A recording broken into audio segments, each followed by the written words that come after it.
تبني بالعلم حياة، أسس من خير اللبنات، لبنات من نهج نبي بهداه أضاء الطرقات. كي تبني بالعلم حياة، أسس من خير اللبنات، لبنات من نهج نبي بهداه أضاء الطرقات.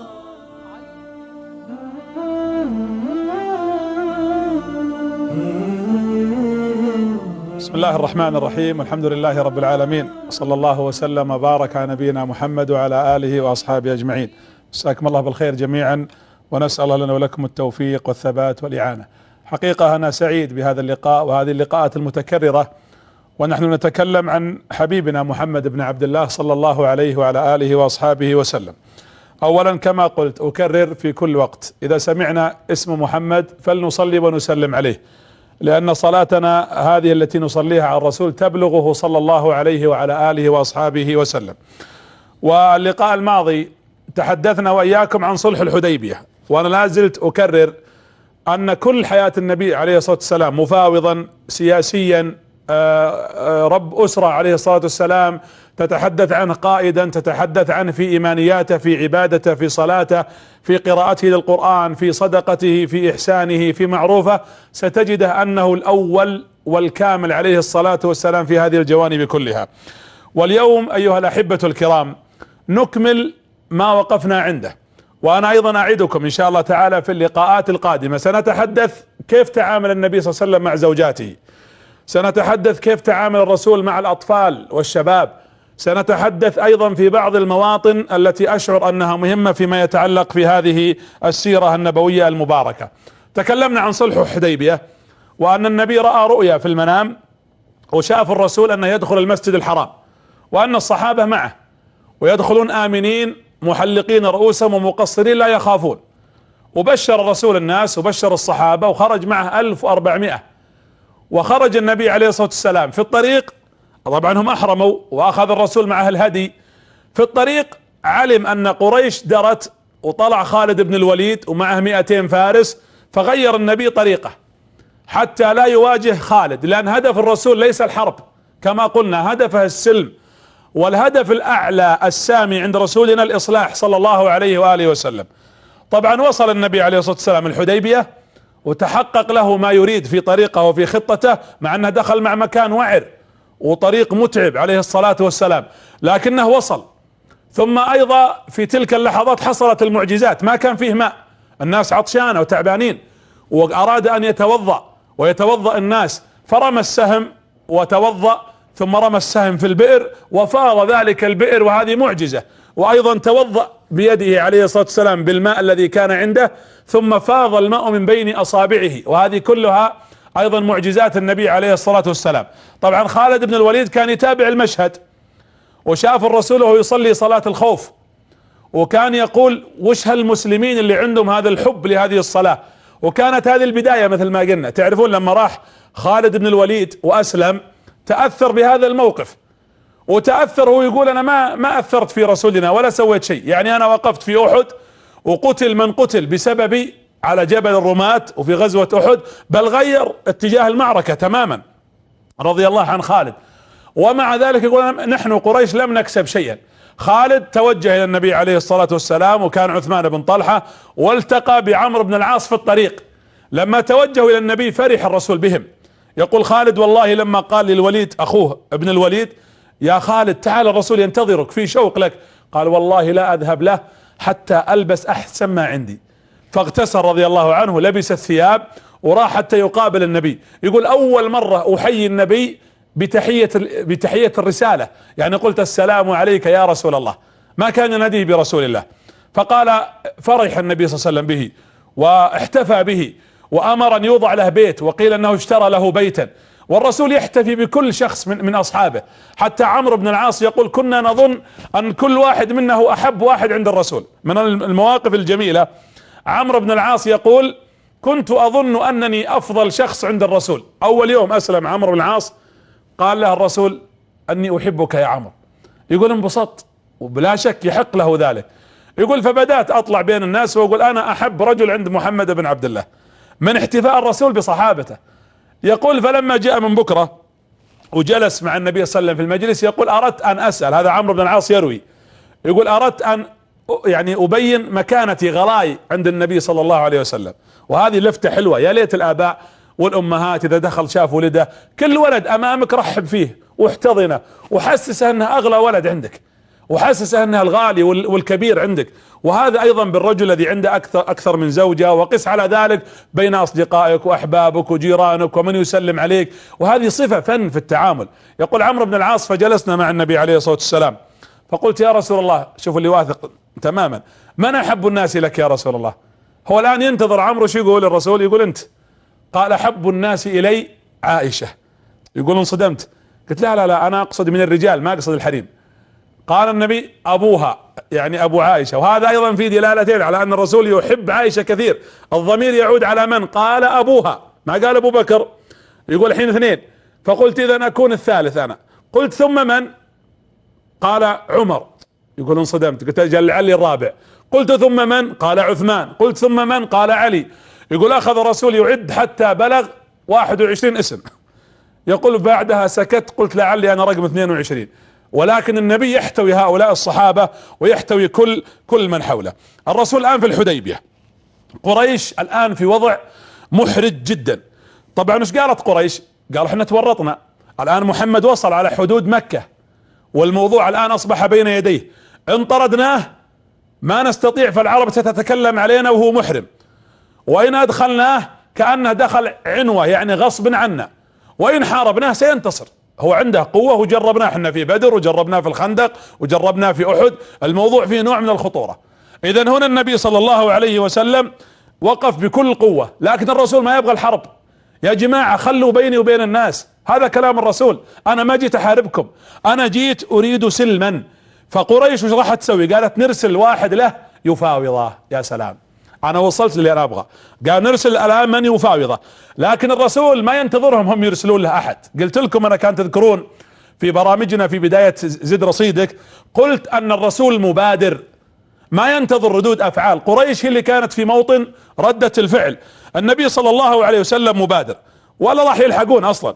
هنا النبي عليه الصلاة والسلام قام الرسول قال بيشوف واحد من الصحابة يرسله الى قريش، قال تعال يا خراش، هذا رجل اسمه خراش بن امية، قال تعال من ثقيف، قال يا خراش يا ابن امية اركب على ناقتي. في رواية انه ركب على ناقة الرسول عليه الصلاة والسلام، وفي رواية انه ركب على جمل اسمه الثعلب، وهذه الرواية عند الامام احمد. فلما ركب، طبعا تذكرون ناقة الرسول بركت، يوم وصلت يوم جت تبي تدخل عند الحديبية بركت الناقة، والناس يقولون حل يعني قومي، والناقة حل عند العرب يعني بمعنى قومي، ويحاولون يضربونها يصقعونها بعصا، ما قامت الناقة. فقالوا الناس خلأت القصواء، يعني عصت الرسول. قال والله ما خلأت القصواء وما ذلك لها بخلق، لكنها وقفت موقف الفيل. الفيل يوم جاء مع عبرها وقف هنا وبرك، لأنه عظم البيت الحرام، والناقة يوم شافت الكعبة عظمت الناقة وخافت من موطن الفيل. الرسول هنا نغز الناقة، وفي رواية زجرها فوثبت وقامت الناقة. ثم قال النبي صلى الله عليه وسلم لخراش بن أمية اركب، واعطاه الناقة الرسول. ليش؟ كأنه يقول هذه توقيعي، هذا ختمي معك، عشان اذا دخلت على قريش تعرف اني موجود، واني ارسلت رجل يستحق ان يفاوض عني بكل الصلاحيات. وقل لهم يا خراش، شوفوا الشروط يا جماعة، ديننا دين سلم، دين سلام، دين راحة، دين امن وامان. قل لهم اني جئت معتمرا، انا ما جئت الا ابغى العمرة، انا محرم يا جماعة، انا جئت معتمرا ومعي الهدي مع 70 بدنة النبي صلى الله عليه وسلم، ولن آتي لحرب، انا ما جيت احاربكم، واني ساعتمر، واذا اعتمرت ارتحلت، انا ماني بجالس، باخذ عمرتي ثم بطلع من مكة. وهنا النبي كلامه واضح يا جماعة. النبي صلى الله عليه وسلم لاحظوا حتى ما قال له قل احنا ودنا نفاوضكم، نبغى معاهدة، نبغى صلح، لا. عارفين ليش؟ لان الرسول يعرف ان قريش ما بعد تهيأت، ولا يبغى الرسول يخسر، خلنا نسميها قيمة مفاوضية، يعني انا اذا قلت لكم خلاص ترى بنوقع معكم صلح كاني مستسلم، خلها الان، خلهم يتهيئون، وخل عندي اكثر من حل واكثر من خط، حتى لو صار بيني وبينهم مفاوضة ونقاش استطيع في النهاية انني افترض او افرض عليهم ما اريد. تفرجوا على رسولكم يا شباب، يا سياسيين، يا عالم، يلي بينك وبين زوجتك مشكلة، يلي ما عنده فقه في قضية التفاوض والاخذ والعطاء، شوفوا رسول الامة عليه الصلاة والسلام. انتبه، ترى كل المفاوضات في العالم تقوم على ركيزتين، تقوم على علم وعلى فن. والمفاوضات والنوعين هذه تجدها في رسول الله، كل الثنتين، العلم والفن. وستجد ان كل المفاوضات قائمة في العالم على ايش؟ على انك تاخذ مكاسب اكثر مما تقدر وتخفف على نفسك من الخسائر، بشرط انك ما تتنازل عن ثوابتك، وفي نفس الوقت ما تخسر الفكرة. انا جاي لهدف، ابغى مفاوضة، ابغى صلح، ابغى سلام، لان عندي هدف كبير قلناه وهو الاصلاح، الدعوة، ادخال الناس في دين الله سبحانه وتعالى. تفرجوا على رسولكم. حنا شفنا الرسول اجتماعيا، شفناه مع زوجاته، شفناه مع خديجة، شفنا النبي صلى الله عليه وسلم عليه الصلاة والسلام في هجرته، شفنا تعامله مع القرآن. شوفوا تعامل الرسول مع التفاوض، شوفوا الحنكة والسياسة والبعد. ارسلوا قريش واحد، الان ستبدأ المفاوضات. طيب وش شرطك يا رسول الله؟ وش تبغى انت؟ شرط النبي واضح، انا اللي ابغى منكم يا قريش خلوا بيني وبين الناس. ترى هذا اللفظ موجود في البخاري وفي مسلم. انا ابغى تفتحون الطريق، لا تسدون علي، انا رسول رب العالمين، وعندي هالامة في ذمتي وفي رقبتي، اريد ان ادعو الناس الى الله، اعبد الخلق الى الخالق، فلا تمنعوني، خلوا بيني وبين الناس. لكن قريش الان بدأت تعاند، وقريش الان في وضع تعرف هي تماما انها، خلنا نقول في ورطة مزنوقة، لكن النبي صلى الله عليه وسلم يعمل بطريقة واضحة وبذكاء وبخطة مدروسة، ما في تنازل. لا يجينا واحد بكرة يقول انا بتفاوض مع عدو على اي موضوع بس بتنازل عن مبادئ، لا. نعم حنا نقدم قيمة اساسية اللي هي السلم، لكن لا نتنازل عن رسالتنا، ولا نفرط في توحيدنا، ولا نلعب في ولائنا ولا في برائنا. هذا الشرط علشان ما نوزن الميزان بما لا يليق. اول واحد جاء للنبي ارسلوه له، تدرون من هو؟ اسمه بديل ابن ورقاء، هذا قائد خزاعة. بديل ابن ورقاء رجل ما له قيمة يعني، ولا مؤثر اصلا، يعني ما له قيمة عند قريش اقصد، وليس مؤثر تأثير قوي. وبالتالي قالوا تذهب اليه وتفاوض محمد عليه الصلاة والسلام. بس عارف النبي صلى الله عليه وسلم دارس الناس وعارف اوضاعهم. اول ما اقبل عليه بديل بن ورقاء الرسول يشوفه، فنظر النبي عليه الصلاة والسلام قال جاء هذا الرجل. وش قال النبي صلى الله عليه وسلم؟ قال قدم اليكم رجل عاقل. الرجال ذا اللي جاينا تراه عاقل، بياخذ يعطي معنا بعقل. هذا يدل يا جماعة ان الرسول ايضا يعرف الناس. ولذلك انا بنصحكم نصيحة، اذا اردت ان تجلس في مكان فيه مفاوضات واخذ وعطاء وتوقيعات واتفاقيات، ادرس الجهة التي ستذهب اليها والاشخاص اللي بتجلس معهم، كون معرفة وخذ خلما يقولون سيف عام، سيرة ذاتية، واعرف كيف تتعامل مع الطرف اللي امامك. وهذه هي قمة الذكاء. يوم اقبل بديل قال جاءكم، يقول لهم هذه الصحابة، جاءكم رجل عاقل. ثم جاء وجلس عند النبي صلى الله عليه وسلم. شوفوا وضوح وصدق. الرسول قال له كلمات مختصرة في 5 أسطر بعبارات واضحة وضحت اللي عنده. قال بديل يا محمد اني تركت كعب بن لؤي من قبيلته وعامر بن لؤي، وتراهم نزلوا اعداد مياه الحديبية، يعني لو جو عند الماء اللي في الحديبية هذا شربوه من كثرتهم، اعداد ماء الحديبية، وانهم سيصدونك عن البيت الحرام، والله ما تدخل مكة ممنوعة، ونتحداك يا محمد انت من معك. قال النبي اسمع، قل لهم اني لم اتي لحرب ولا اريد قتال، انا ما جيت اقاتل ولا ابغى حرب، انا جئت للعمرة، وهؤلاء اصحابي قد احرموا، وهذا الهدي سقناه معنا كما ترى.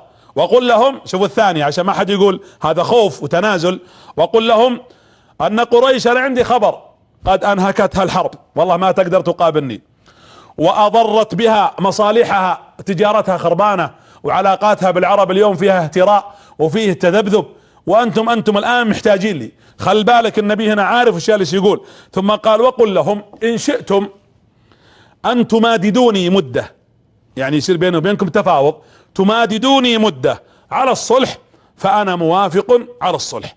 اسمع، عندي امر رابع، قل لهم الصلح على ان تخلوا بيني وبين الناس. لو في صلح ما حد يمنعني من رسالتي ولا من بلاغ الرسالة ولا من اداء هذه الدعوة، الهدف عندي واضح. ثم قال الامر الخامس، وقل لهم ان شئتم انتم يا قريش ان تدخلوا فيما دخل فيه الناس اسعدوا بذلك. الله يحييكم.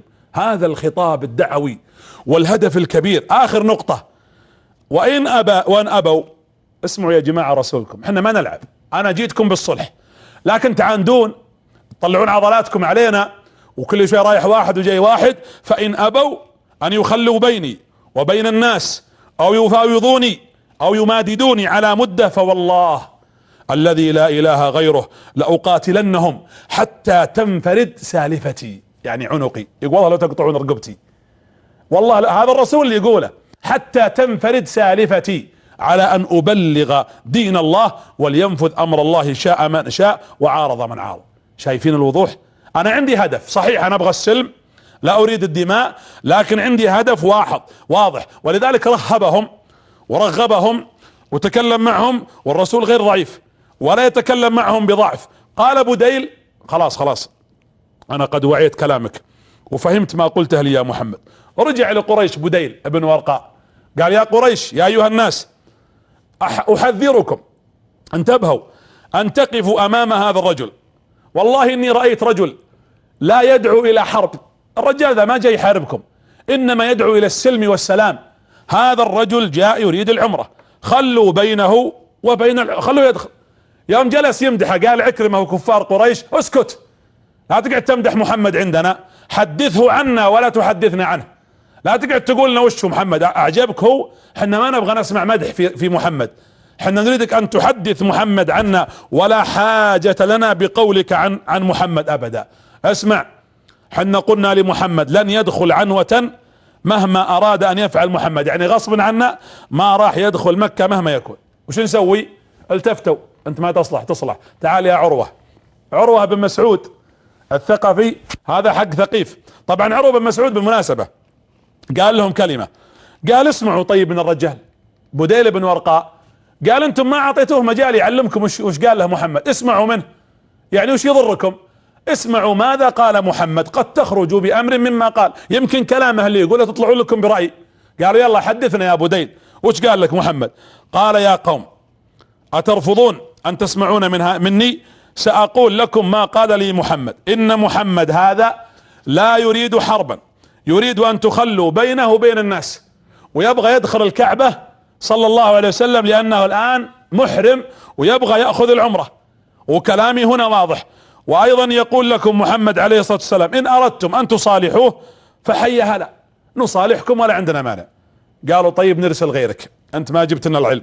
فارسلوا رجل يقال له مكرز ابن حفص، مكرز بكسر الميم وتسكين الكاف وفتحة الراء او الزين. قال مكرز هذا ابن حفص تعال روح للنبي عليه الصلاة والسلام. شوفوا الرسول قلت لكم دارس الناس عارفهم، واقبل مكرز هذا والرسول عليه الصلاة والسلام جالس. فلما رآه، والحديث كما تعرفون ايضا هذا في البخاري، رآه النبي صلى الله عليه وسلم قال جاءكم رجل غادر فاجر. عارفهم الرسول، ترى اللي مقبل علينا ذا تراه غادر وتراه فاجر. ثم اقبل مكرز على النبي صلى الله عليه وسلم ونفس الكلام قال له، فرد عليه الرسول قريب من الكلام اللي قاله الى بديل بن ورقاء. فرجع الى قريش واخبرهم بما قاله النبي صلى الله عليه وسلم. قال ما تنفع انت، جيبوا لنا واحد ثالث. شوفوا المفاوضات، يعني اليوم الرسول هو المبادر وردات الفعل عند قريش. الرسول جالس، الرسول ترى جلس في الحديبية 20 يوم وهم ياخذون يعطون يفاوضون. ثم ارسلوا الحلس بن علقمة، هذا سيد الاحباش، قالوا تعال وروح لمحمد وفاوضه. الحلس هذا عاقل وكان يعظم شعائر الله، يعظم اللي يحب الابل ويحب البقر والغنم، ويعني يحب ان يرى الشعائر خاصة فيما يذبح ويهدى لبيت الله سبحانه وتعالى ولله. هنا لما شافه النبي عليه الصلاة والسلام مقبل قال جاءكم رجل يعظم الشعائر، اللي جاينا ذا يعظم الشعائر، وانه يحب البدن، يحب الابل، فقوموا فاطلقوها عليه. وجابوا الهدي اللي معهم 70 بعير واطلقوها قدامه، شوفوا الرسول كيف يتعامل مع الناس، فاهم شخصياتهم. ثم قال للصحابة ارفعوا اصواتكم بالتلبية، ويوم قرب فاذا بهم يقول لبيك اللهم لبيك، ويرفعون اصواتهم، والابل تمشي قدامه. الرجال يوم شاف الابل وهي جاية على اساس تنحر هديا وسمع التلبية فر ورجع، خلاص وصلت الرسالة، ما يحتاج اروح افاوض. فرجع كذلك ولم يكمل ولم يدخل على النبي صلى الله عليه وسلم، فدخل على قريش وقال لهم اني رأيت رجلا. شوفوا روح التخطيط يا جماعة، نبيكم عليه الصلاة والسلام والعقلية الفذة وكيف التخطيط. يا معشر قريش، اسمعوا ايش قال ابن علقمة، يا معشر قريش اتدعون الى البيت الى مكة سفهاء الناس سفهاء العرب يطوفون فيها وتمنعون رجلا يعني محمد بن عبد الله وهو يعظمها؟ كيف يمنع محمد اللي يعظم بيت رب العالمين، وتدخلون السفهاء اللي ما لهم قيمة يدخلون يطوفون بالبيت الحرام؟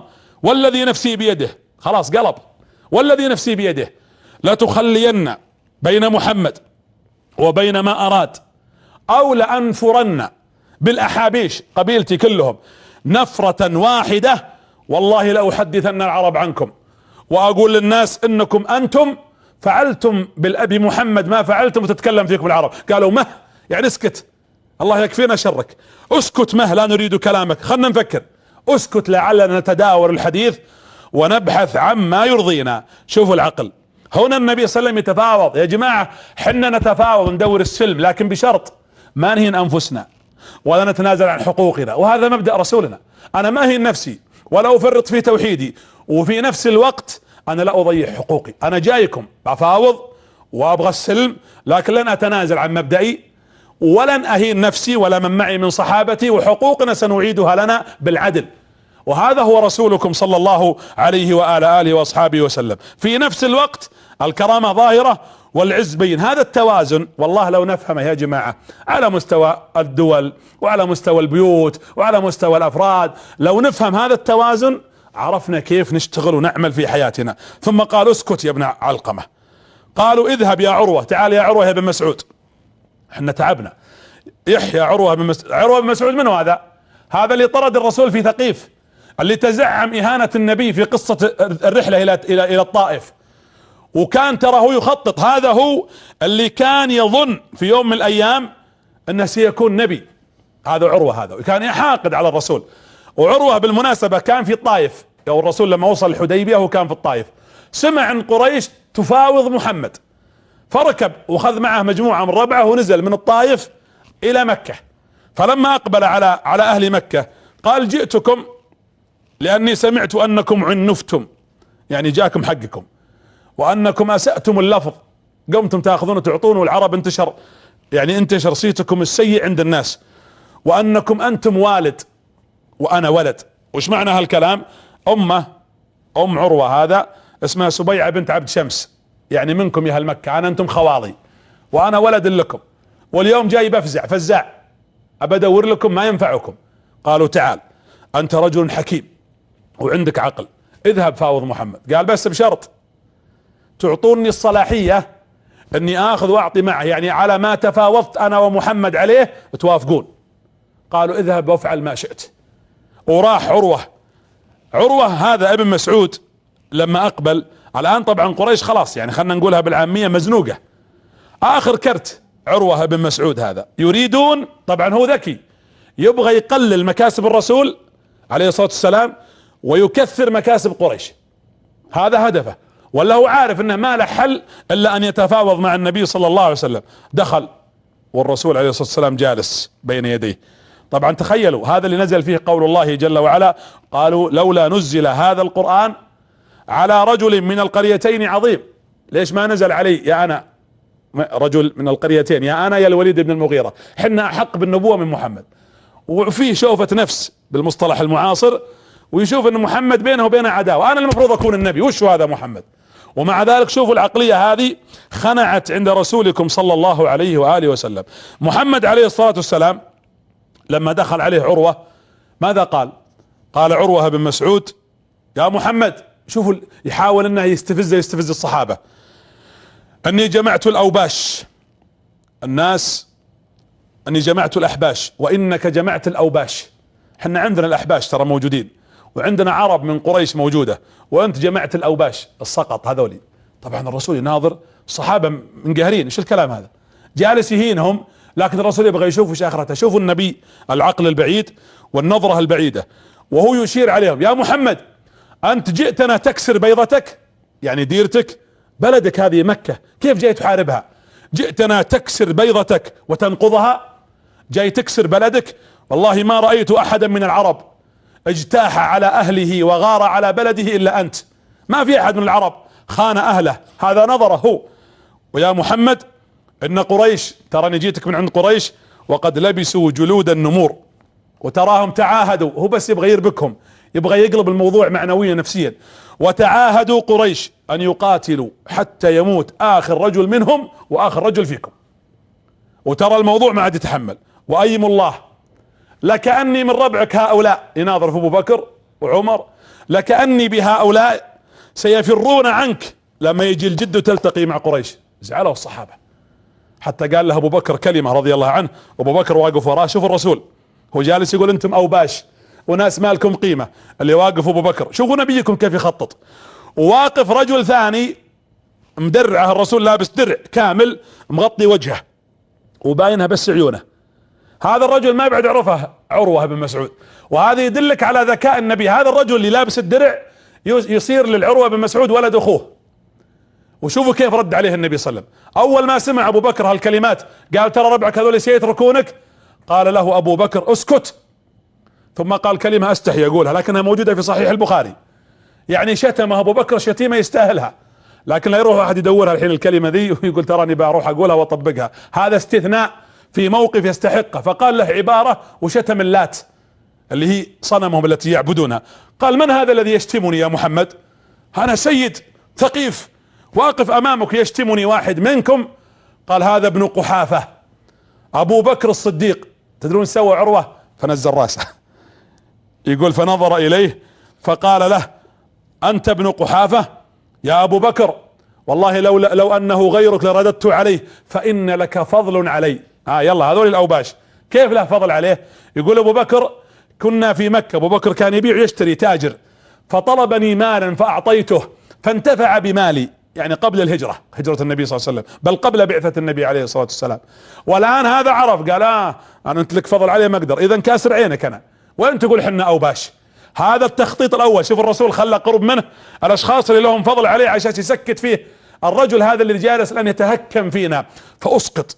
ابو بكر له فضل عليه، والذي يرد عليك هو ابو بكر. خذوا دورات من رسولكم يا جماعة. يا شباب تبي دورات مهارية في فن الادارة، في فن التفاوض، في الذكاء، في السياسة، في علم الاجتماع، في الاصلاح، في الدعوة، في العلاقة الاسرية، في الخطابة، في كل باب ستجد ان رسولك صلى الله عليه وسلم جمعها كلها. شوي شوفوا الجرأة، فتقدم عروة بن مسعود ومسك لحية الرسول: يا محمد. الرسول يبعد يده يعني بطريقة مؤدبة وهو يمسك كذا. طبعا الصحابة واقفين لكنهم يشوفون ردة فعل النبي وش راح يسوي، فامسك له: يا محمد اسمعني، يعني انا بكلمك. وهذا الموقف اثار الصحابة. القصة هذه ذكرها الامام احمد في المسند ايضا، وخرج البخاري جزء من الفاظها. وهنا الان اللي واقف قلنا وراه منه ابن اخوه منه المغيرة بن شعبة، واقف ورا النبي عليه الصلاة والسلام ولابس الدرع، وهذا يجر لحية الرسول، فاخرج السيف وبدأ يطقه كذا، يعني عقل الحين طقك ترى بظهر السيف وبعد شيء بقصها لك. ثم ضربها الثانية ثم الثالثة فاوجعه. يوم رفع السيف على اساس بيضربه ليس بصحيفته، بيضربه بسنه بمكان القطع، رفع النبي صلى الله عليه وسلم السيف. قال: اوجعتني يا رجل، من هذا؟ قال: الا تعرف هذا؟ انت تقولها ما انا اوباش واللي معي كلهم سقط، هذا ابن اخيك المغيرة بن شعبة. ارفع عن وجهك يا المغيرة خليه يشوفك. يوم رفع خلاص ولد اخوي وش اقول؟ اذا كنت تتحدث علينا اننا ناس ما لنا قيمة، هذا ولد اخوك من قبيلتك بل اقرب الناس اليك. ثم قال له كلمة، قال: امسك يدك عن لحية رسول الله صلى الله عليه وسلم، ولا والله لأفصلنها لك، لأفصلن كفك عن ساعدك، يدك لا عاد تمدها. يعني تأدب في من تتحدث معه. قال عروة: ويحك ما أغلظك وما أفضك. قال له النبي صلى الله عليه وسلم، يتبسم النبي عليه الصلاة والسلام وهو يعرف عليه الصلاة والسلام أن هؤلاء أصحابها أقوياء. قال أنت المغيرة، بالأمس كنا نغطي سوءتك، يعني بقولها بالعامية، أمس كنا نلبسك الحفاظة، معليش أمس جالسين نوظيك والآن تتحدث علي. هو قال العبارة لسبب، لأن المغيرة بن شعبة كان قبل الإسلام يطلع من قطاعين الطرق، وقطع طريق على ناس في الجاهلية وخذ مالهم وسرقهم، وبعدين راح وأسلم. يوم جاء قال يا رسول الله إني أريد الإسلام وإني أتيت بمال قطعت طريقا على قوم. قال أما الإسلام فقبلناه وأما المال فلا حاجة لنا به. وهذا يتكلم عروة بن مسعود يقول حنا عارفين علومك، انت سارق ناس في طريق وتراهم جو، وانا جالس اذري عنك وادافع عنك، والان جالس تمد يدك وتضربني امام محمد. لكنه اسقط بين يديه وهو يرى هذا الموقف من ابن اخيه. النبي عليه الصلاة والسلام يلاحظ هذا المشهد، الحين الرسول بيعطيه درس عملي. ردينا ثلاثة قبلك، الحين بنختلف معك. قال له الرسول عروة ان شئت تبقى، ان بغيت تنتظر انتظر، انه قد حان وقت صلاتنا. يا سلام، نبغى نروح نصلي، تبغى تنتظرنا ونكمل الكلام؟ يا هلا ومرحبا، انت رجال مستعجل، توكل على الله. انه حان وقت صلاتنا. الصلاة يا جماعة، اكرر الصلاة من يوم بدأنا سيرة رسولنا كل ما بحثوا عنه وجدوه عند الكعبة يصلي. الصلاة يا امة، يا شباب، يا نساء، يا بناتي، يا ابنائي، يا كل مسلم، وش انت من غير الصلاة؟ لا تتعذر تقعد في اجتماعاتك وتترك صلاتك تقول انا والله عندي عمل. قم فصلي فرضك ثم تعال افعل ما شئت ما دام في اباح الله. صلاتكم. قال الرسول انتظر، اذا بغيت تنتظر ان شئت ان تبقى انا ساصلي انا وقومي. ليش الرسول يبغى يصلي الان؟ التفت على الصحابة قال ائتوني بالوضوء، جيبوا المويه. الرسول فهموا، الصحابة فهموا، وعطاهم رسالة حب، اتباع، تضحية، يعرفون الرسول انه عنده شيء يبغى يوصله لها الرجل. فقاموا فتراكضوا القوم فجابوا الماء. شوف الرسول يتوضا، يصبون عليه المويه ويتوضا، والصحابة يتقاتلون على المويه اللي تطلع منها، يتمضمض يتقاتلون، يطيح المويه من يد الرسول كل واحد ياخذه يمسح به وجهه وجسده، وهو يناظر. قال وش هالقوم هذولي اللي يحبون نبيهم الى هذه الصورة؟ القوم يتقاتلون يبتدئون، كل ما توضوا سقطت قطرة تراكض الصحابة رضي الله عنهم عليها فاخذوها. يقولون كان الصحابة، هو انهب العروة يقول والله اني رأيت قوما يحبون رسولهم، والله انه اذا تكلم استمعوا ولا يقاطعونه ولا يبتدرونه، يعني ما يتكلمون قبله، لا يبتدرونه بالكلام، واذا نظروا اليه لا يحدون النظر، يعني ما يناظرونه كذا ينزل رؤوسهم.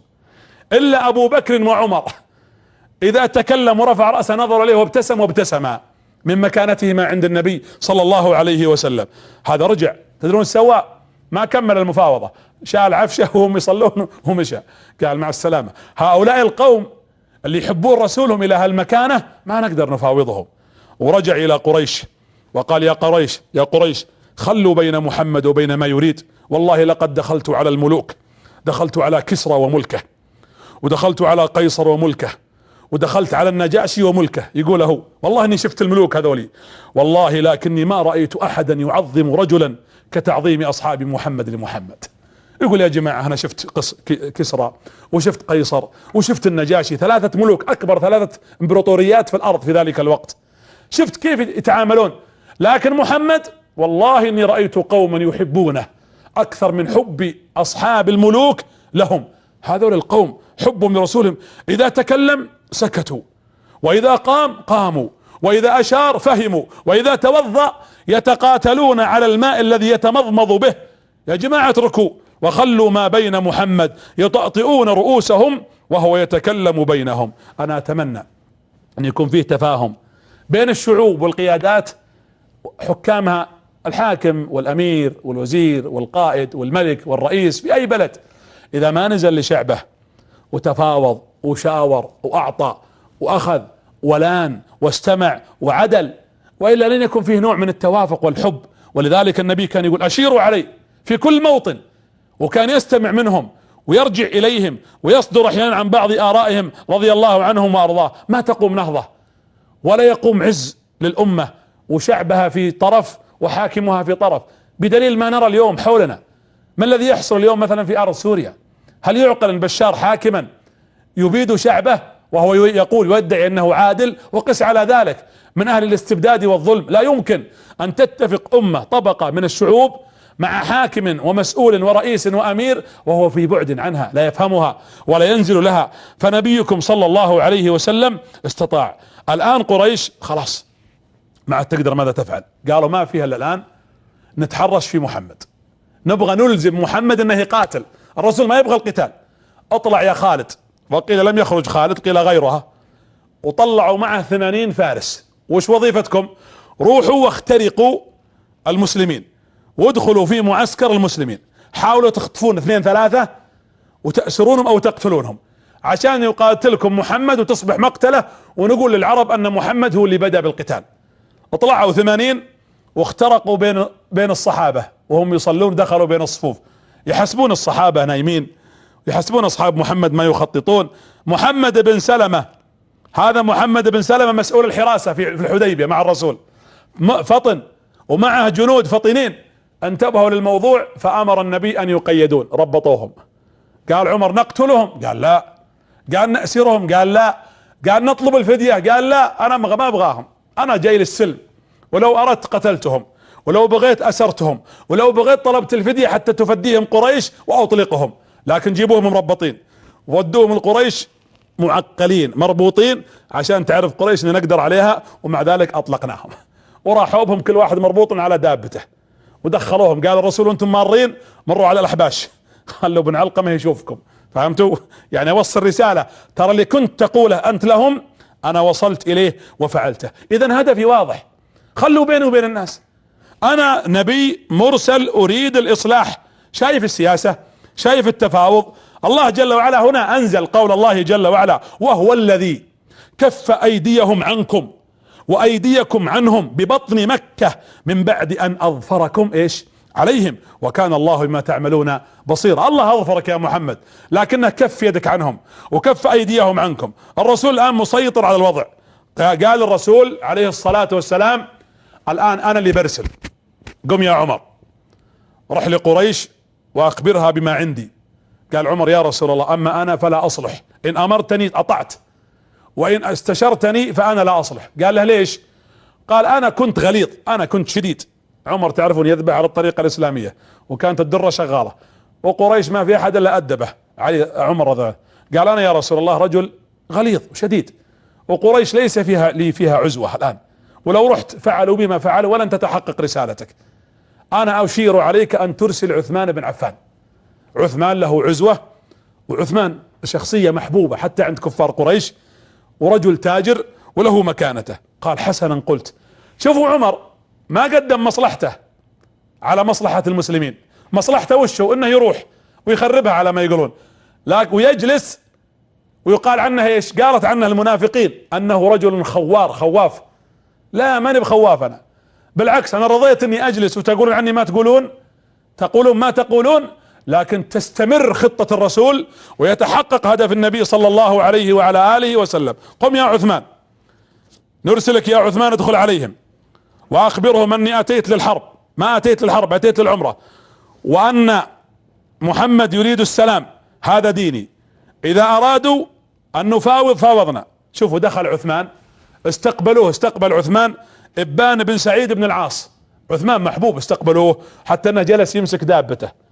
يوم دخل عثمان قابل ابو سفيان وقابل عظماء قريش، قال لهم يا جماعة الرسول عليه الصلاة والسلام هذه شروطه 1 2 3. يوم اسمعوا منه طلع عثمان ماشي يناظر الكعبة.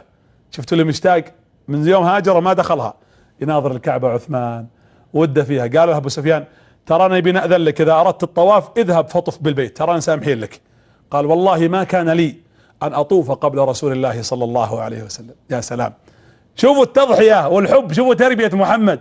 والله اني فعلا مشتاق للكعبة، واني يوم شفتها دمعت عيني وتذكرت الايام القديمة، واني اتمنى اطوف واقبل الحجر الاسود، لكن والله ما اطوف الرسول ينتظر خارجها مهما كانت الامور حتى يطوف قبلي صلى الله على محمد ورضي الله عن صحابته. يا حبيبي يا رسول الله، تربية حقيقية.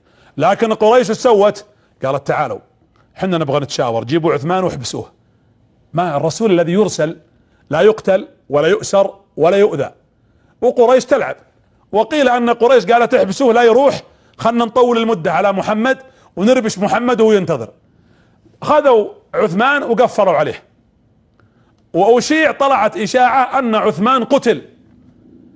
لما بلغ النبي عليه الصلاة والسلام أن عثمان قتل، النبي صلى الله عليه وسلم أرسل عثمان للتفاوض، والمفترض أنه يرجع إليهم من غير ما يحدث لعثمان أي شيء. شوفوا رسولكم يحترم روح الجماعة ويحترم نفوس الناس. فلما أشيع أن عثمان رضي الله عنه قتل، قام النبي صلى الله عليه وسلم واغترف الموضوع، قال: يا قوم، والله من أراد والله لأقاتلن قريش، ومن أراد أن يبايعني فليقدم علي. تعالوا تو يا رسول الله احنا جاي لصلح. شوفوا نفسيات الصحابة اول ما طلع من مكة من المدينة وش قال لهم؟ قال: شفت رؤيا تبغون تعتمرون. شوي جاء ابو بكر قال: ممكن نقاتلهم، تغيرت من عمرة الى قتال. شوي قال الرسول: ما نبغى لا نقاتل ولا نعتمر، نبغى نفاوض ونصلح. الحين قال نبغى نقاتل، والصحابة كل ما قال شيء: حاضر حاضر حاضر، بارد سخن بارد. ما فيه. احنا نريد هذا التوازن، مهيئين رضي الله عنهم ومطيعين للنبي صلى الله عليه وعلى آله وأصحابه وسلم. إذا النبي هنا صلى الله عليه وسلم لما أشيع أن عثمان قتلوه مد يده عليه الصلاة والسلام، فبدأ الصحابة يبايعون، كل واحد يمد يده للنبي صلى الله عليه وسلم يبايع. 1400 شخص. ولما انتهى الرسول بايعهم رفع يده قال: اللهم فاشهد أن عثمان خرج في حاجة الله وحاجة رسوله، اللهم إن هذه يدي عن عثمان، إني أبايع عن عثمان. يقول الصحابة بكينا، قلنا والله ليد رسول الله في المبايعة هذه لعثمان خير من أيدينا كلها. الرسول يبايع عنه، قال: هذه يميني أضعها في يساري مبايعة لعثمان، هذا حبيبي أرسل له رسولا لي فتقتله قريش، والله لندخلن عليها ونقتلها ونرد الثأر لعثمان. الرسول ما فيه لعب. أنا نعم أبغى السلام ولا جيت للحرب، لكن خيانة لا، تلفون وتدورون معصي، ممنوع. انا لا اقبل بمثل هذا الكلام. تعالوا فاوضوني، تحدثوا معي، اخذ واعطي معكم، اعاهدكم على امر نتعاهد عليه، لكن الخيانة ليست من المروءة ولا من الادب وغير مقبولة، هذه خيانة مرفوضة. ولذلك النبي صلى الله عليه وسلم لا يقبل بمثل هذه الافعال. ولاحظوا الرسول قال لعثمان: يا عثمان وانت طالع وانت جاينا مر على المسلمين اللي اسلموا في مكة وهم ضعوف، قل لهم الرسول يسلم عليكم ويطمنكم ويقول اصبروا وترى الخير مقبل عليكم. ليش طيب الرسول ما استغل المسلمين الموجودين في مكة وقال لعثمان: لا دخلت، قلت تراني بنهجم وخلوكم جاهزين وجيشهم عليهم؟ لا، الرسول يحترم مواطنتهم لأهل قريش، هذا ما يسمى بالتعايش. لكن في فرق بين التعايش والتقارب. نتعايش حقوق، تأخذ وتعطي، اخذ حقي وتاخذ حقك، اقلية اكثرية ايا كنت، مسلم كافر، لكن في ضوابط، في حدود. اما التقارب والاندماج والدخول بطريقة تختلف عن التعايش فهذا مرفوض. النبي قبل هذا التعايش بهذه الصورة الحية والتي تسمى بمصطلح اليوم الديمقراطية المقبولة. قل لهم يا محمد يا عثمان ان الرسول يبلغكم السلام، يعني المسلمين، واننا سنأتيكم واطمئنوا واصبروا واحتسبوا فلكم خيرات كثيرة مقبلة عليكم. هنا النبي عليه الصلاة والسلام في واحد اسمه ابو سنان بن عبد الله الاسدي، هذا اول واحد بايع، كان قريب من عند الرسول، فقال: من يبايع؟ فمد يده، يقول: بايعته. قلت: ها انا يا رسول الله، يعني شوف وجهي. يقول: يا منتصف والناس 1400، شافني الرسول امشي، قال: تعال. يقول: يا ابا سنان. قال: نعم. قال: تعال بايع. قال: والله بايعتك انا قبل شيء. قال: تعال بايع ثاني مرة. يقول: فبايعته مرة ثانية. يقول: يوم خلصوا الناس اخر شيء شافني امشي، قال: تعال بايع يا ابي سنان. قلت: انا بايعتك مرتين. قال: تعال بايع مرة ثالثة. يقول بعض اهل العلم ان النبي لمس فيه قوة، واراد النبي عليه الصلاة والسلام ان يبايع اكثر من مرة، وقيل انه طلب منه النبي المبايعة لان الرسول كل ما شاف الناس يعني يفيدون اليه كثرة وقلة وكثرة وقلة، اراد ان يشجع البقية ولا يتأخر احد عن المبايعة التي اقبل عليها صحابة النبي صلى الله عليه وعلى آله واصحابه وسلم. يا الله، اللهم ان هذا عثمان خرج في حاجة الله وفي حاجة رسوله، اللهم اني ابايع عن عثمان. فانزل الله: لقد رضي الله عن المؤمنين. يا سلام يا جماعة، اسمحوا لي، وينها الرافضة عن هالكلام؟ وين من يتهم الصحابة؟ يا جماعة اسمعوا القرآن. لقد رضي الله رضي عن المؤمنين، سماهم بالمؤمنين، إذ يبايعونك تحت الشجرة فعلم ما في قلوبهم. الله يدري ايش اللي في قلوبهم من الحب والإيمان، فأنزل السكينة عليهم وأثابهم فتحا قريبا. فتحا سماها الله فتح مع أنهم ما حاربوا. فتح مكة قال الله جل وعلا إذا جاء نصر الله والفتح، ما قال فتحا عظيما ولا مبينا. هنا قال إنا فتحنا لك فتحا ايش؟ مبينا. فتح مبين مع انه صلح. هذا يدل على ان السلم الذي يحقق مبتغاي دون التنازل عن ثوابتي ودون اهانتي ولا من معي هو الفتح الحقيقي. ترى الاندلس ما دخل فيها الاسلام بالحروب، دخلت بالاخلاق، دخلت بالتعامل، دخلت بالادب. كم من الناس اسلموا. علي بن ابي طالب في احدى المعارك في الخندق كان يبارز رجل، يقول فسقط تحت رجلي، خلاص بطعنه. يقول فلما رفعت سيفي يا بطعنه اكرمكم الله، يقول فتفل في وجهي. المشرك هذا تفل في وجه علي رضي الله عنه. يقول فرفعت السيف ولم اقتله، فقال له بعض الصحابة لما لم تقتله تحتك؟ قال والله انه يوم سقط اردت قتله لله، ولما بصق في وجهي خشيت ان اقتله لنفسي، خفت ان تختلط حظ نفسي مع الحرب في سبيل الله جل في علاه، فتركته لله. واسلم هذا الرجل، لان التعامل الحقيقي يفتح باب. هنيئا لكم يا اهل البيعة الرضوان، رضي الله عن الصحابة رضي الله عنهم. قال النبي عليه الصلاة والسلام لا يدخل النار احد ممن بايع تحت الشجرة، ما يدخلون النار. والحديث في مسند الامام احمد. وقال لهم الرسول انتم يا اهل الحديبية، يعني اهل الشجرة، انتم خير اهل الارض، كما روى البخاري. في واحد تخلف عن البيعة اسمه الجد بن قيس، يقولون كان منافق وكان عنده جمل بعير احمر، وكان يختبئ والرسول يبايع، يقول يختبئ خلف الجمل عشان ما يشوف الرسول، يقول تعال بايع انت. فقال النبي صلى الله عليه الصلاة والسلام قال قولة، قال كلكم يدخل الجنة الا صاحب الجمل الاحمر الذي تخلف عن بيعتي، هذا ليس له الا ما طلب وليس له الا النار. هنا عمر بن الخطاب رضي الله عنه طبعا لما رأى مثل هذا الموقف ورأوا مثل هذا الامر، عثمان الان عند مكة عند قريش، فاطلق عثمان واقبل ورجع على المسلمين وتغير، درى الرسول انه ما مات. الحين ايش قال لهم الرسول؟ تو يقول من يبايعني؟ يوم شاف عثمان قال ما عاد في حرب، هونا ان نرجع على الهدف الرئيسي اللي هو السلم والصلح. الصحابة مرونة وطاعة لله ثم لرسوله، هذا اللي نبغاه يا جماعة. انا هنا ما اتكلم اريد قصص، أسألكم بالله، بسألك سؤال. اذا اذن المؤذن وانت تسمع حي على الصلاة حي على الفلاح، كيف تقوم؟ ومتى تتوضأ؟ اسألك بالله كم تفوتك من تكبيرة احرام؟ كم صلاة تفوتنا عن وقتها؟ اخواتي حتى انتم، ترى بعض الحريم والنساء تعتبر ان الصلاة في وقتها خاصة بالرجال، حتى انت مأمورة تصلين الصلاة في وقتها لكن في بيتك. بعض الحين تقول لا احنا عادي، لا، من يوم يؤذن المؤذن يدخل الوقت توضئي وقومي صلي لله. اذا امرك القرآن بالحجاب تحجبي طاعة لله مباشرة، سارعي. النساء لما نزل امر الحجاب في عهد النبي قال النساء والله ان كنا نحتجب، نحط الحجاب، اللي ما تلقى حجاب تقطع بينها وبين اختها من جلالها، تقطع لها وتتلبس الحجاب طاعة لله. لما حرم الله الخمر استجاب الصحابة لله ولرسوله، حتى سارت الخمر تسير في الشوارع والسكك مثل الانهار. استجيبوا لله يا جماعة. اذا سمعنا امر الله قل سمعا وطاعة. والله لو يتصل عليك مسؤولك ولا مديرك ولا واحد انت خاف منه ولا الديان يطلبك، انت تقوم ترتجف وتجاوب وتقبل على الناس. الله اذا ناداك وامرك ورسولك اذا دعاك قل سمعا وطاعة.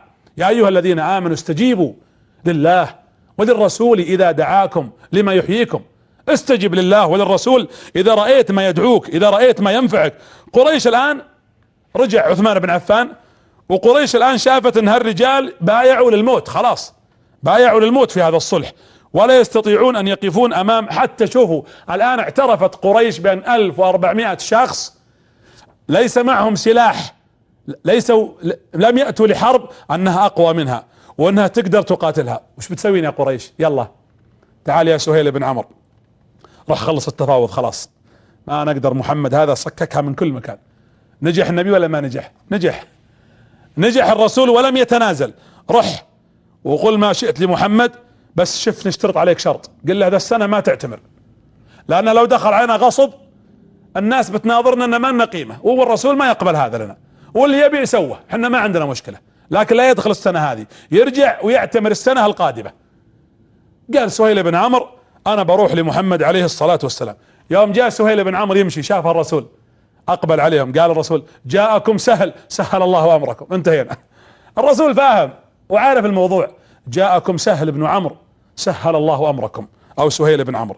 وسهيل بن عمرو يقبل على النبي صلى الله عليه وسلم وجلس وقابل النبي عليه الصلاة والسلام واعتذر له. اول شيء قال نعتذر لك، احنا وقفنا عثمان عندنا، احنا اسفين، حقك على راسي يا محمد، اعتذر لك. اثنين نعتذر لك على هالمهبل اللي جوك واخترقوا الصفوف وجبتهم لنا عقالين مربطين، احنا اسفين. هذه اول حاجة، هذا اعتراف، هذا نجاح باهر، هذا اعتراف، اول اعتراف من قريش برسول الله وبالمسلمين، واول اعتراف بقوة المسلمين، واول اعتراف بالمدينة. الان بدأ النبي عليه هذا التخطيط. شفتوا نبيكم يا جماعة؟ شفتوا رسولكم صلى الله عليه وسلم؟ شفتوا النظرة البعيدة؟ شفتوا العقل؟ شفتوا السياسة؟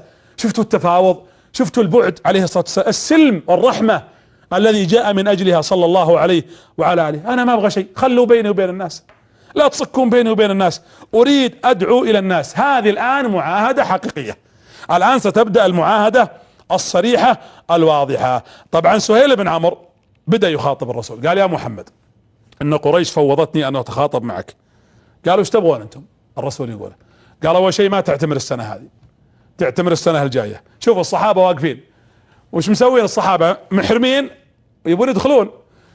انصدموا يوم قال الرسول نعم لكم ذلك. يا رسول الله احنا جايين من المدينة ولابسين احرامنا وما بيننا وبين الكعبة الا يعني شيء بسيط، وتقول نعم؟ قال نعم. ثم ماذا؟ قال تجينا السنة الجاية وتعتمر فقط، تدخل 3 ايام ثم تغادر مكة. قال نعم ما عندي مانع.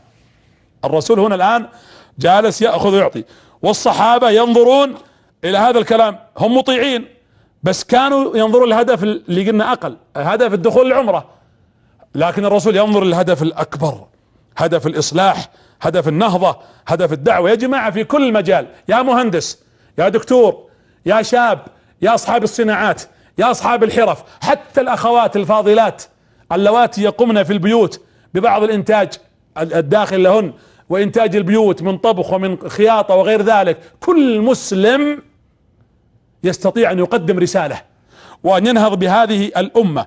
قال له سهيل بن عمرو وعندنا شرط ثالث. قالوا شو؟ قال من يأتي من عندك لنا مرتد احنا نقبله، ومن يأتيك من عندنا لك ما تقبله. قال الرسول نعم وافقت. الصحابة كيف يا رسول الله، كيف توافق على هذا؟ وقال الرسول عليه الصلاة والسلام لهم شرط، ومن اراد ان يدخل في حلفي عندكم في مكة يبقى معي وله ما لي ولا عليه ما عليه ولا يجيني، ومن دخل عندي معكم حالفكم تركته لكم ولا اقول له شيء. قال وافقنا. قال يا علي تعال، علي بن ابي طالب تعال اكتب. الرسول بيكتب العقد الان باتفاق. الصحابة يناظرون كيف نكتب يا رسول الله، حنا محرمين وكيف توافق لهم، حنا اقوى منهم، خلنا ندخل ونقلب عليها واطيها ونقاتل ونأخذ حقنا. قال الرسول اكتب يا علي. عمرو بن العاص يوم شافهم وافقوا على هالشروط، كان ما زال مشرك. عمرو بن العاص يوم شافهم وافقوا قام ركب على بعيره وسافر. قالوا وين؟ قال انتهت قريش مجانين، محمد اخذ حقه منكم انتم ما تفهمون. الصحابة حتى الان لم يستوعبوا الموضوع برمته. قال اكتب. مسك علي بدأ يكتب علي، قال اكتب بسم الله الرحمن الرحيم. قال بسم الله. قال لحظة سهيل وش بسم الله الرحمن الرحيم؟ من هو الرحمن الرحيم؟ احنا ما نعرف الرحمن الرحيم. اكتب ما عرفته انا وابوي وابوك وجدك، اكتب باسمك اللهم، امسح الله الرحمن الرحيم. الرحمن الرحيم اللي يمسحها. قال امسحها يا علي ما عندنا مانع امسحها. قال هذا ما عاهد محمد رسول الله. قال وش رسول الله؟ احنا لو نعترف انك رسول الله ما حاربناك، امسح رسول الله. انتم متخيلين علي يمسح كان يقول كذا وش اللي يمسح؟ قال والله اني لرسول الله، يقول له الرسول صلى الله عليه وسلم والله اني اعلم اني لرسول الله وهكذا الله ارسلني وسماني، لكن سامسحها. امحها يا علي. قال والله ما امحها. علي قال معصي ما تمحي، ليس عصيانا، لكن يا رسول الله لا توافق له. قال امحها يا علي. قال لا امحوها يا رسول الله. قال الرسول وينها ورني اياها. رسولكم لا يقرأ ولا يكتب لكنه حرك الدنيا كلها. قال هذه يا رسول الله. فوضع النبي مكانه ومحاها صلى الله عليه وسلم. قال اكتب من محمد بن عبد الله، لا تكتب رسول الله، خلنا نمشي، احنا نبغى. وهذا فيه دلالة على اننا نريد الصلح، نريد السلم، نريد عدم اثارة الدماء. التفت الرسول على علي قال لما لم تمحو يا علي؟ قال كيف امحو وانت رسول الله؟ قال يا علي، شوفوا الكلمة الخطيرة المبكية، قال فإن لك مثلها، ستأتي عليك مثل هذا اليوم وأنت لها مضطر. تكلم عن الفتنة، عن آخر الزمان، بس علي لم يستوعبها في تلك اللحظة. قال بيجيك يا علي موقف مثل موقفي هذا وستمحو كما أمحو. هذا الرسول، وهذه من دلائل النبوة. وعلي يناظر والناس الصحابة جالسين يناظرون، وسهيل بن عمرو يكتب، قال امحوها. فمحاها النبي عليه الصلاة والسلام، واتفقوا على ذلك الاتفاق، وكتب ذلك الاتفاق، وكتب ذلك الصلح. والرسول توه خلاص يكتبون بيوقعون، وجاء رجل يركض اسمه ابو جندل. ابو جندل من هو ولده؟ ولد سهيل بن عمرو ذا اللي يوقع مع الرسول، مربطته قريش ونحاش مسلم ولا يبغونه يروح للرسول، وجاء يركض يا محمد يا ادركني قد اسلمت اشهد ان لا اله الا، يصيح. والرسول شافه، وسهيل التفت له هذا ولده وطاح عند الرسول، قال يا رسول الله انا داخل على ثم عليك، امنعني من هؤلاء. الحين الرسول يقول اللي يجيك مني، اللي يجيك من عندنا ما تقبله. والرسول جلس ينظر، قال ابشر ابشر نقبلك. قال سهيل لا، هذا اول شروطنا، ان قبلت هذا العقد اللي بيني وبينك هذا ملغي، هذا اول واحد. قال له الرسول اجزه لي يا سهيل، اسمح لنا في هذا، تونا ما بعد وقعنا، اسمح لنا وخليه يدخل في الاسلام ويكون اتفاقنا عقب هذا. قال ابدا، لو قبلت ابا جندل هذا وخذيته نلغي العقد ولا بيننا وبينكم صلح. قال الرسول اصبر يا ابا جندل، والله ما نقدر نقبلك. الصحابة ينظرون الموقف وهم يحترقون لهذا الموقف. اصبر ابا جندل وارجع، لعل الله يجعل لك وللمسلمين مخرجا وفرجا، اصبروا واحتسبوا. يا رسول الله كيف تتركني مع هؤلاء وانا جايك ابغى الاسلام؟ قال يا ابا جندل ان بيننا وبينهم عهد اعطيناهم اياه، وانا قوم لا نغدر. والله لا اغدر، انا ما اقدر اغدر، وهذا عهد كتبته. فوقع النبي عليه الصلاة والسلام، فوقف عمر وراح لابو بكر، قال يا ابو بكر اليس هو رسول الله؟ قال بلى. قال اليس هم المشركين؟ قال بلى. قال ألسنا على الحق؟ قال بلى. قال أليس هم على الباطل؟ قال بلى. قال لما نعطي الدنية في ديننا؟ قال اسكت يا عمر والزم غرسه. قال اروح للرسول ما اكلمك انا. عمر زعل وجاء قال يا رسول الله ألست رسول الله؟ قال نعم. قال ألست على الحق؟ قال نعم. قال ألسنا المسلمين؟ قال نعم. قال ما هم بمشركين؟ قال نعم. قال ألست لماذا نعطي الدنية؟ قال يا عمر اصبر فإن الله لن يضيعني، لا تستعجل يا عمر، اترك الموضوع عند الله ثم عندي، وأنا عبد لله جل في علاه. أبو بكر عمر زاد حنقه، يعني انزعج، ويشوف أبو جندل يرجعونه. فجاء عمر، شوفوا الموقف المضحك الجميل وهذا في الصحيح، وطلع سيفه عمر، وابو جندل واقف كذا مربط، يقول الرسول ارجع، والرسول حط السيف كذا قال والله لو كنت في مثل هذا الموقف لأقتلن أبي في سبيل الله. يعني خذ السيف واذبح أبوك فكنا منه. فالتفت النبي صلى الله عليه وسلم إليه قال له أبو جندل لما لم تقتله أنت؟ قال والله ما كان لي أن أعصي رسول الله. قال أبو جندل وأنا والله ما كان لي أن أعصي رسول الله صلى الله عليه وآله وسلم. شوفوا الطاعة والالتزام والوقوف عند أمر الله، واستقبال هذا الأمر بكل ما يريده الله ويريده رسوله صلى الله عليه وعلى آله وأصحابه وسلم. الثقة بين الراعي وبين الرعية معنى كبير في الحديبية. يا رسول الله أنت الآن لن تدخل المسجد الحرام. عمر يقول له يا رسول الله أنت طلعتنا من المدينة وش قلت لنا؟ قلت إني شفت رؤيا وأنكم تريدون العمرة وراح تعتمرون. قال بس أنا ما قلت لكم السنة هذه، أنا قلت لكم السنة هذه. قال صح أنت ما قلتها السنة دي، أنا قلت أنا رأيت رؤيا وأنكم ستدخلون مكة وتعتمرون، لكن الله لم يكتبها لكم هذا العام، ما كتبت هذه السنة. لقد صدق الله رسوله الرؤيا بالحق، لتدخلن المسجد الحرام إن شاء الله آمنين محلقين رؤوسكم ومقصرين لا تخافون، فعلم ما لم تعلموا فجعل من دون ذلك فتحا سماها الله فتحا قريبا. هذا الفتح الحقيقي، الفتح الذي أراده الله تبارك وتعالى، الفتح المبين. عمر بن الخطاب قال: أهو فتح يا رسول الله؟ قال: نعم فتح. يقول: والله ما استوعبت انه فتح الا بعد سنة، يوم اسلم من العرب والوفود اللي اسلموا اكثر من عدد الذين جاءوا مع النبي 1400، اسلم اكثر من 10,000 في سنتين فقط. فقال عمر بن الخطاب: علمت انه فتحا واخذت اتصدق واصلي واعتق من الرقاب، ارجو الله ان يغفر لي ذلك الموقف.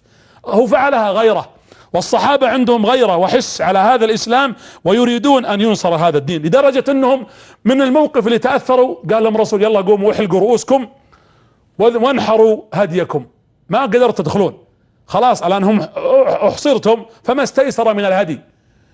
فما حد قام: قوموا يا جماعة انحروا هديكم واحلقوا رؤوسكم، ولا حد قام. ودخل الرسول يقلب يده على ام سلمة. الرسول كان ياخذ في كل سفرة واحدة من حريمه نساءه يسوي قرعة بينهم، وكانت القرعة على ام سلمة. ودخل عليها قال: هلك قومك هلك قومك، امرتهم بان يحلقوا وينحروا. قالت: هون عليك يا رسول الله، فانما ذلك مما رأوا، لكن اشير عليك بامر.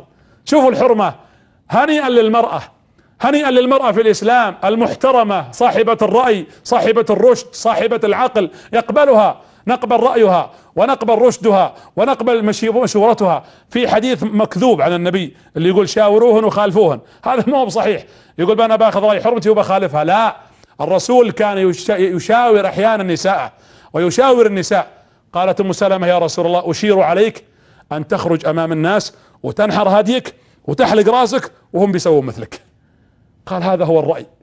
وطلع النبي صلى الله عليه وسلم ونحر الهدي وحلق راسه، فقام الصحابة كل منهم ينحر ويحلق، لدرجة انهم من القهر اللي شافوه من قريش كل واحد يجز راس الثاني، يقول: حتى رأينا الدماء تسيل، حتى قال: ارفق علي يا اخي قطعت راسي من الخوف والحنق الذي رأوه من قريش وما فعلته قريش في هؤلاء الرجال. لكنهم أمة يريدون الحق، عندهم مبدأ، يريدون ما عند الله، ولذلك أسلم أكثر من 10,000 دخلوا في ذلك الإسلام العظيم. في رجل اسمه أبو بصير.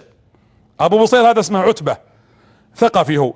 هذا أبو بصير أسلم وجاء لحق الرسول في الطريق، قال: يا رسول الله إني أسلمت. ووراه 2 من قريش قالوا: يا محمد أنت موقع، اللي يجيك ترجعه. قال: رجع أبو بصير، الله ما لي فيك. ورجع مسكوه ذولي وربطوه. وأبو بصير هذا ذكي، كان يعرف يسولف ويتكلم، فجلس يسولف معهم في الليل مع 2 ذولي اللي ماسكينه حراس من قريش. يقول له: يا اخي ما اجمل سيفك جميل ذا، ممكن اشوفه؟ يقول: فاخذت السيف وقصيت راس واحد منهم، ثم هرب. فلما هرب راح الثاني يشتكي للرسول، قال: ترى رفيقك اللي سلمتناه قبل شوي هج. قال: انا الان خلصت، يوم جاء عندي اعطيتكم اياه. وراح ابو بصير، وين راح وجلس عند الساحل. في الرواية ذهب عند السيف اللي هو ساحل البحر في جدة يعني.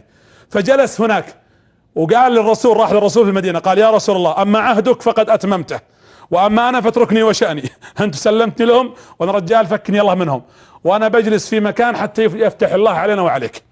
وراح جلس هناك، وبدأ كل واحد من المسلمين ينحاش يروح عند ابو بصير، واولهم ابو جندل هذا اللي سلمه الرسول ولد سهيل بن عمرو. واجتمع ضعفاء المسلمين اللي ينحاش من عندهم من مكة يروح عند ابو بصير، فصاروا عنده عدد كبير. وقريش تورطت، كل ما جو يودون تجارتهم الى الشام لازم يمرون على الساحل. وقف لهم ابو بصير ومن معه قال: ارجعوا والله ما تطلعون. لا يقطعهم، ليس قطاع طريق، لكنه لا يسمح لهم بالدخول. تدهور وضع قريش الاقتصادي، فارسلوا ابو سفيان للرسول قالوا: يا محمد حنا هونا، الحين اللي يسلم من عندنا وجاك خذه لك، بس فكونا من الناس اللي صاديننا عن البيع والشراء. هنا كتب النبي كتابا لابي بصير قال: لقد فتح الله عليك وعلى من اسلم معك، وقد قلتها لابي جندل، يقولها الرسول، قلتها اصبروا واحتسبوا حتى يأتي لكم يوم ويكون الفرج والمخرج. لما وصل الكتاب وعطوه من ابو بصير، فاذا بابي بصير يحتضر في اخر لحظات حياته، فقبل خطاب الرسول قال: ما احب هذا الخطاب الي، اشهد انك رسول الله. وحطوا الخطاب وكفنوه، ودفن ابو بصير في قبره وخطاب النبي بين جنبيه رضي الله عنه وارضاه. ورجع ابو جندل ومن معه ممن اسلم من الضعفاء الذين كانوا في ذلك الساحل، وذهبوا الى مدينة النبي صلى الله عليه وسلم، ودخلوا مع رسول الهدى محمد بن عبد الله عليه الصلاة والسلام، وكانوا يشعرون بأيام عظيمة وتحقق لرسولكم الهدف الأسمى والأكبر والأعظم والأجمل عليه الصلاة والسلام، وهو الصلح الذي أراده الله سبحانه وتعالى لرسوله صلى الله عليه وسلم. وشفنا كيف الانسياب الجميل والقيادة الحكيمة من رسولكم صلى الله عليه وسلم، وقع على ذلك العقد وشهد عليه مع النبي عليه الصلاة والسلام أبو بكر وعمر وعثمان وابن عوف عبد الرحمن وأبي وقاص سعد رضي الله عنهم، وابن الجراح أبو عبيدة ومحمد بن مسلمة. واما المشركون فوقع معهم مجموعة منهم مكرز بن حفص وغيرهم، وقع مع سهيل، وشهدوا على ذلك الصلح الذي كان من رسولكم محمد بن عبد الله صلى الله عليه وسلم. اسألكم بالله، حنا نسمع هذه القصص وهذه السيرة وهذا الجمال والكمال البشري العظيم، ألا يستحق هذا الرسول الإجلال والتقدير ويوضع على الرؤوس، بل ويتبع؟ قل إن كنتم تحبون الله فاتبعوني يحببكم الله ويغفر لكم ذنوبكم. أتحدث عن 3 نقاط وأختم لقائي هذا. أما نقطتي الأولى، أعدكم إن شاء الله تعالى خلال هذا الدرس في سيرة النبي محمد رسول الله صلى الله عليه وسلم. أنا الحقيقة لا جلست في الاستديو، مع أني في البداية كنت زعلان شوي، ورأيت هذا الاسم محمد رسول الله أشعر بالعظمة. والله يا جماعة، والله أني أشعر يعني بلهجة العامة عندنا أتنومس، أحس بالأنس والنشوة والفرح والسعادة والإجلال، لأننا نتحدث عن رسولكم محمد صلى الله عليه وسلم. سنتحدث في اللقاءات القادمة، سأحدثكم عن تعامل النبي مع النساء، عن تعامل النبي مع الأطفال والشباب، عن بعض المواقف للرسول صلى الله عليه وسلم. سنتحدث أيضا عن خيبر، وعن كذلك مؤتة، وعن حنين، وسنتحدث أكثر من موضع فيما يتناسب مع حال أمتنا ومع شبابنا. أكرر أنني معكم ولكم وأدعو لكم. أشكركم على تفاعلكم الكبير الذي الحقيقة يخبرني به الإخوة الذين يتابعون في تويتر مع هذا الدرس، وأشكركم على تصاميمكم، أشكركم الحقيقة على تفاعلكم أيضا مع المسابقة. الهدف من وجود مسابقتنا، مسابقة السيارة السحب عليها، هو الهدف فقط أن نقول للشباب وللناس. أشكر بالمناسبة شركة الجميح، الشيخ محمد والشيخ حمد وأسرة الجميح عموما، وأشكر من كان سبب في هذه الشركة المباركة على هذا الإهداء الذي قدموه. ترى ما قدموه لقصد دنيوي، جزاهم الله خير، لا بغوا دعاية ولا رعاية، إنما قالوا نحن نخدم سنة حبيبنا صلى الله عليه وسلم، جزاهم الله خير. طبعا فكرة المسابقة، حنا كل يوم كل ليلة بعد الدرس ننزل 3 أسئلة، نترك الإجابة عليها طبعا الاثنين والثلاثاء، ومددنا إلى الأربعاء على أساس يكون في مجال. ليس شرط للمتسابق أنه يشارك كل سؤال أو كل حلقة. اللي ما شارك الأسبوعين الماضي يستطيع يشارك الأسبوع القادم، وهكذا. حنا في النهاية طبعا اللي يشارك في المسابقة كلها، يعني كل حلقة بلا شك انه سينزل اسمه. يعني شاركت مرتين بنحط اسمك مرتين، شاركت 3 بنحط اسمك 3 ورقات، وراح يكون السحب امامكم ان شاء الله تعالى على الهواء مباشرة.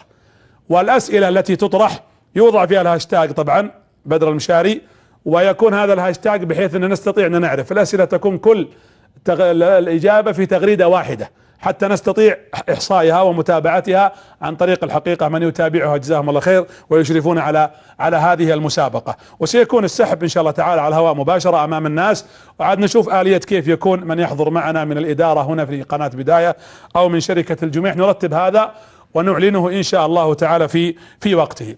الامر الاخير التي احببت ان نتكلم عنه وهو قضية جمعية البر في المزاحمية. الاخوان تو يخبروني. اولا بقول لكم شيء، احنا لسنا بدلالين، انا اتكلم عن نفسي، مع ان نشرف ان ندل الناس للخير، لكن اقصد بالدلالين البياعين او السماسرة. نحن نرجو ان نكون من طلبة العلم ومن الدعاة الى الله الذي ندعو الامة على علم وبصيرة. لكن هذه المكاتب وهذه الاعمال وهذه الجمعيات يا جماعة ليس لها بعد الله الا انتم. من انفق عدل تمرة يعني جزء من تمرة حيزت له الدنيا. يعني انت لما تتبرع بشق تمرة، الرسول يقول يوم القيامة يخاطبكم الله من غير ترجمان، فيلتفت المرء على يمينه فلا يرى الا ما قدم، ويلتفت على شماله فلا يرى الا ما قدم، ويلتفت امامه فلا يرى الا النار. ثم وش قال الرسول؟ فاتقوا النار ولو بشق تمرة. كأنه يقول معي هول هذه المواقف وقدامك النار، اتق النار ولو بشق تمرة. ليش الرسول قال بشق تمرة؟ ليش؟ لأنه بيقول لنا حتى أنت يا الفقير تقدر تتبرع. التمرة اللي عندك قصها نصين، كل واحدة نصف منها ونصف تبرع به لله. والله جل وعلا يأخذ المال والصدقة بيمينه ولا نشبه ولا نمثل، فيربيها كما يربي أحدكم فلوة. الفلو المهرة من الخيل تربى. والله جل وعلا النبي اختار الفلو والمهرة لأن العرب يحبون الخيل الأصيل وكانوا يتعبون في تربيتها والعناية بها. والأم لما تربي ولدها، تخيل يوم القيامة تجي وهذا الفلو يربى كجبل أحد حسنات يا جماعة بصدقة مثل التمرة. فأنفق ينفق عليك يا ابن آدم. كانت عائشة رضي الله عنها إذا أرادت أن تنفق وتتصدق تحط الدراهم في كاس أو ماء تضع فيه المسك وتغسل الدراهم. قالوا ليش؟ قال إنه يقع في يد الله قبل أن يقع في يد الفقير، ولذلك أحب أن أطيبه وأن أطهره. أسأل الله لي ولكم التوفيق والثبات. الله يحرم وجيهكم عن النار، قولوا آمين، ويرزقكم من حيث لا تحتسبون ويزيدكم من فضله. انتهى الوقت المحدد لهذه الحلقة. أعدكم نلتقي إن شاء الله إذا أمد الله في الأعمار في الأسبوع القادم مع سيرة محمد رسول الله صلى الله عليه وسلم، وإلى لقاء آخر. سلام الله عليكم ورحمته وبركاته.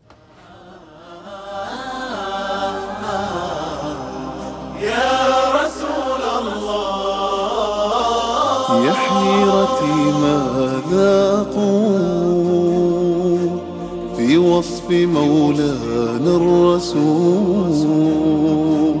يا حيرتي ماذا أقول في وصف مولانا الرسول؟ فبوصفه يا رب أشدو وبحبه أرجو القبول.